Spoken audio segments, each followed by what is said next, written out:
എല്ലാവർക്കും സുഖമാണെന്ന് വിശ്വസിക്കുന്നു. നമ്മൾ കാത്തിരുന്നത് പോലെയല്ല, വളരെ സങ്കടകരമായിട്ടാണ് ക്രിസ്മസ് പെൻഷൻ പ്രഖ്യാപിച്ചിട്ടുള്ളത്. ധനമന്ത്രിയുടെ ഫേസ്ബുക്ക് പോസ്റ്റ് വന്നിട്ടുണ്ട്. അത് വലിയൊരു ആഘോഷം പോലെയാണ് ധനമന്ത്രി പ്രഖ്യാപിച്ചിട്ടുള്ളത്. പക്ഷേ സാധാരണക്കാർക്ക് അത് വലിയ കഷ്ടമാണ്. ധനമന്ത്രിയും മുഖ്യമന്ത്രിയും ആവർത്തിച്ച് പറഞ്ഞ കാര്യമായിരുന്നു, ഈ സാമ്പത്തിക വർഷം അതായത് മാർച്ചിന് മുമ്പ് 2 മാസത്തെ പെൻഷൻ കുടിശ്ശിക നൽകും എന്ന്. അതിനുശേഷം ഓണത്തിന് 1 മാസത്തെ കുടിശ്ശിക മാത്രമാണ് നൽകിയത്. പിന്നീട് കുടിശ്ശിക നൽകാനുള്ള ഒരു സമയം അത് ഡിസംബറിലായിരുന്നു. അത് ഇല്ലാതെയാണ് ഇപ്പോൾ ക്ഷേമ പെൻഷൻ പ്രഖ്യാപിച്ചിട്ടുള്ളത്. 2 മാസത്തെ പെൻഷൻ പ്രഖ്യാപിക്കാൻ സർക്കാർ ശ്രമിച്ചിരുന്നു എന്നാണ് വിവരം. അതിനു വേണ്ടിയിട്ട് സഹകരണ ബാങ്കുകളുടെ കൺസോർഷ്യം രൂപീകരിച്ച് പണം സമാഹരിക്കാൻ ശ്രമം ഉണ്ടായി, എങ്കിലും അത് ലഭ്യമായില്ല എന്നുള്ളതാണ്. അതുകൊണ്ടാണ് ഇപ്പോൾ 1 മാസത്തെ ക്ഷേമ പെൻഷൻ പ്രഖ്യാപിച്ചിട്ടുള്ളത്. ഇതുമായി ബന്ധപ്പെട്ട് ധനമന്ത്രിയുടെ അറിയിപ്പാണ് പറയുന്നത്.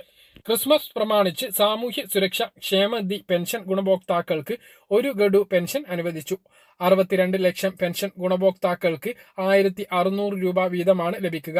തിങ്കളാഴ്ച മുതൽ പെൻഷൻ വിതരണം ആരംഭിക്കും. 27 ലക്ഷം പെൻഷൻ ഗുണഭോക്താക്കളുടെ ബാങ്ക് അക്കൗണ്ടുകളിലേക്ക് തുക എത്തും.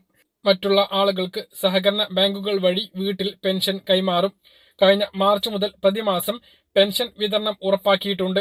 ഈ സർക്കാർ വന്നതിന് ശേഷം 33,800 കോടി രൂപയാണ് ക്ഷേമ പെൻഷൻ വിതരണത്തിനായി അനുവദിച്ചത് എന്നും ധനമന്ത്രി ഫേസ്ബുക്ക് പോസ്റ്റിൽ പറയുന്നു. ഇന്ത്യയിലെ ഏറ്റവും സമഗ്രമായ സാമൂഹ്യ സുരക്ഷ പെൻഷൻ പദ്ധതി നടപ്പിലാക്കിയിട്ടുള്ള സംസ്ഥാനമാണ് കേരളം.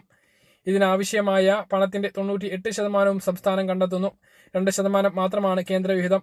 62 ലക്ഷം പെൻഷൻ ഗുണഭോക്താക്കളിൽ 5.88 ലക്ഷം പേർക്ക് ശരാശരി 300 രൂപ വരെ മാത്രമാണ് കേന്ദ്രത്തിൽ നിന്നും ലഭിക്കുന്നത്. കേരളത്തിൽ പ്രതിമാസം പെൻഷൻ ലഭിക്കുന്നത് 1600 രൂപയും ബാക്കി മുഴുവൻ തുകയും സംസ്ഥാനം കണ്ടെത്തുന്നു. കേന്ദ്ര സർക്കാർ വിഹിതം 2023 ജൂലൈ മുതൽ കുടിശ്ശികയാണ്. ഈ ഇനത്തിൽ 425 കോടി രൂപയോളം ഈ നവംബർ വരെ കിട്ടാനുണ്ട് എന്നും ധനമന്ത്രിയുടെ ഫേസ്ബുക്ക് പോസ്റ്റിൽ വ്യക്തമാക്കുന്നു. അപ്പോൾ 23-ാം തീയതി തിങ്കളാഴ്ച മുതൽ തുക വിതരണം ആരംഭിക്കും എന്നാണ് ഇപ്പോൾ ധനമന്ത്രി ഫേസ്ബുക്ക് പോസ്റ്റിലൂടെ അറിയിച്ചിട്ടുള്ളത്. അപ്പോൾ 1600 മാത്രമാണ് ക്രിസ്മസിനുള്ളത്. 2 മാസത്തെ ക്ഷേമ പെൻഷൻ നൽകാനാണ് സർക്കാർ കരുതിയിരുന്നത്. കാരണം സഹകരണ ബാങ്കുകളുടെ കൺസോർഷ്യം രൂപീകരിച്ച് 3000 കോടി രൂപ കടമെടുക്കാനുള്ള നടപടികൾ സർക്കാർ തുടങ്ങിയെങ്കിലും ആ ഒരു തുക സമാഹരിക്കാൻ സർക്കാരിന് ആയിട്ടില്ല എന്നുള്ളതാണ്. കഴിഞ്ഞ ബജറ്റിലെ മുഖ്യമന്ത്രിയും ധനമന്ത്രിയും ആവർത്തിച്ച് പറഞ്ഞ ഒരു കാര്യമാണ്, മൊത്തം 5 മാസത്തെ ക്ഷേമ പെൻഷൻ കുടിശ്ശികയിൽ 2 മാസത്തേത് ഈ വർഷവും 3 മാസത്തേത് അടുത്ത സാമ്പത്തിക വർഷവും വിതരണം ചെയ്യും എന്ന്. ഈ വർഷം എന്ന് പറഞ്ഞാൽ മാർച്ച് കഴിഞ്ഞാൽ ഈ സാമ്പത്തിക വർഷം തീരും. ഇതിനു മുമ്പ് അതിനുശേഷം 1 മാസത്തെ കുടിശ്ശിക മാത്രമാണ് നൽകിയത്. അത് ഓണത്തിനാണ്.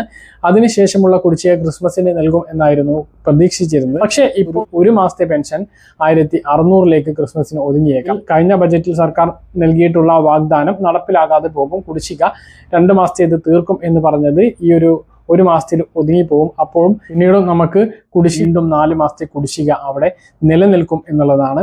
അപ്പോൾ ഈ ഒരു തുക കണ്ടെത്താൻ പ്രയാസപ്പെടുന്നത് കൊണ്ടാണ്. എന്തായാലും അടുത്ത ആഴ്ച പെൻഷൻ വിതരണം ഉറപ്പാണ്, അതിൽ സംശയമില്ല. അർഹമായി സർക്കാർ ജീവനക്കാർ പെൻഷൻ കൈപ്പറ്റിയവരെ കണ്ടെത്തിയിരുന്നു. അവർ വാങ്ങിയിട്ടുള്ള തുകയും 18% പലിശയും തിരിച്ച് ഈടാക്കാൻ വേണ്ടി തീരുമാനിച്ചിട്ടുണ്ട്. 6 ഉദ്യോഗസ്ഥരെ ഇതിനകം സസ്പെൻഡ് ചെയ്തിട്ടുണ്ട് എന്നുള്ള അറിയിപ്പ് കൂടി. കാര്യങ്ങൾ കൃത്യമായിട്ട് മനസ്സിലാണെന്ന് കരുതുന്നു. ഇതുപോലെ ഇൻഫർമേഷൻ ലഭിക്കാൻ ചാനൽ സബ്സ്ക്രൈബ് ചെയ്യുക, ബെൽ ഐക്കൺ എനേബിൾ ചെയ്ത് വെക്കുക.